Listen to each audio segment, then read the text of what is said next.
que c'est Mandzukic contre son camp. La pression était là et le résultat est pour l'instant magnifique. Après un peu moins 19 minutes sur leur premier coup de pied arrêté. Ouais, les Bleus mènent à 0. 38e minute. 38e minute et Antoine Griezmann qui ne laisse aucune chance à Daniel Subasic. Les Bleus mènent 2-1 et on respire à nouveau. Quelle finale! Quelle finale! Ouais, quel sang-froid aussi de la part d'Antoine Griezmann qui en avait mis 2 déjà avec l'équipe de France, mais là c'est la finale, une pression énorme et il prend Subasic à contre-pied avec beaucoup de tranquillité.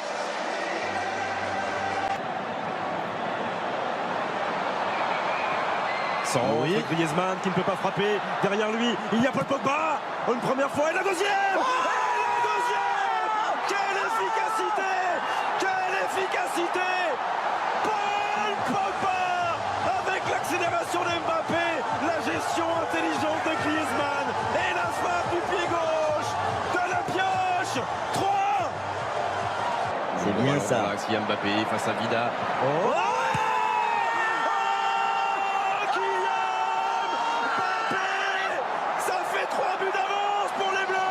Est-ce que c'est terminé? Sans doute pas. Mais elle n'a jamais été aussi proche. Cette deuxième étoile, 65e minute. L'équipe de France mène 4-1. Et en l'espace de 5 minutes, vient peut-être de terrasser la Croatie. Kylian Mbappé pour son 4e but dans cette Coupe du Monde. 4-1. C'est fait, ils le savent, regardez la tête.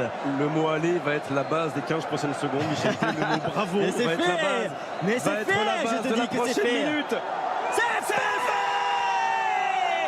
Ouais, les gars, c'est fait, les Bleus sont champions du monde. Les Bleus sont champions du monde pour la 2e fois dans l'histoire du football français. Emmanuel Macron peut embrasser la présidente de la Croatie. Ils ont été valeureux, ces Croates. Mais Deschamps est au sommet du ciel. Et les Bleus aussi. Hugo, Benjamin, Raphaël, Samuel, Paul, Antoine, Olivier, Kylian, Golo, Blaise, Lucas, Steve, Alphonse, Presnel, Adil, Djibril, Benjamin, Thomas, Corentin, Steven, Ousmane, Nabil et Florian. Ils sont champions du monde. Ah, c'est merveilleux, c'est exceptionnel, ils ne s'en rendent pas complètement compte parce que depuis 20 ans, moi je m'en rends compte. Et sur le moment, c'est fou.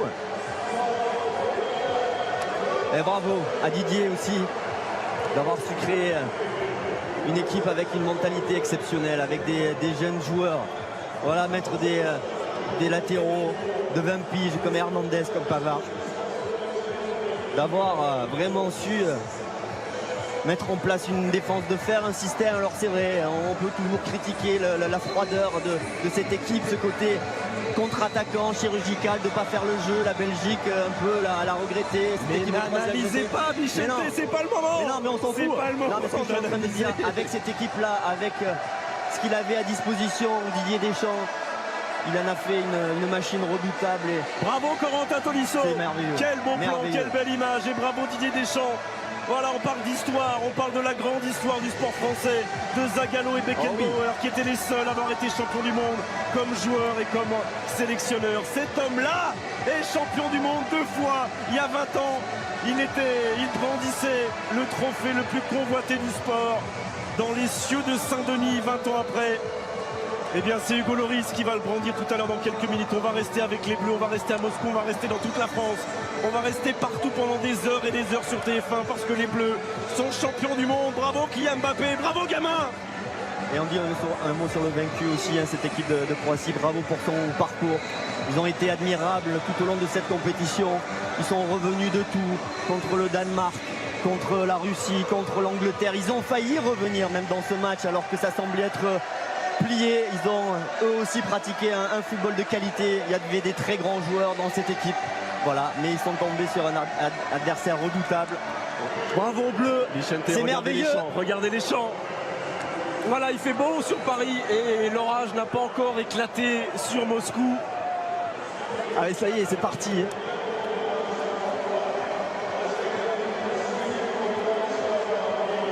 Je dis, c'est tellement la folie que même là, t'es pris par toutes les émotions.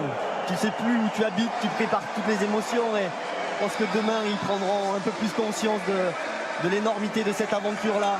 C'est beau aussi d'aller voir et bravo pour cette image-là. Adversaires aussi, c'est beau parce que c'est tellement dur d'accéder à une finale de Coupe du Monde. Et voilà, et de ne pas revenir avec ce trophée, de ne pas toucher à cette Coupe du Monde. Et les chants de Mars, il y a combien de centaines de milliers de Français qui sont dans les rues de Paris.